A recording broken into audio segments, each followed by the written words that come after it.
আপনি কি ভয় পান অন্ধকারে, বা একাকিত্বে, কিংবা ব্যর্থতায়, অথবা মৃত্যুর কথা ভেবে? তাহলে আপনি একা নন। এই ভয়, এই দুশ্চিন্তা আমাদের সবার মাঝেই আছে।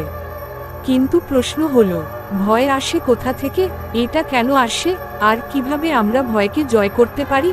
আজকের এই ভিডিওতে আমরা জানব ভয়ের ধর্মীয়, বৈজ্ঞানিক এবং সাইকোলজিক্যাল ব্যাখ্যা, যা আপনার জীবনটাই বদলে দিতে পারে।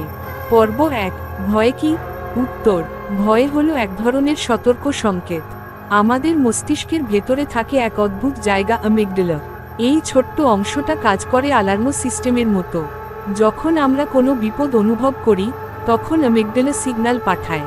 দেহের মধ্যে অ্যাড্রেনালিন ছড়িয়ে যায়, হৃদস্পন্দন বাড়ে, শ্বাস দ্রুত হয়, আমরা প্রস্তুত হই লড়াই বা পালানোর জন্য। এটাই ফাইট অর ফ্লাইট রেসপন্স।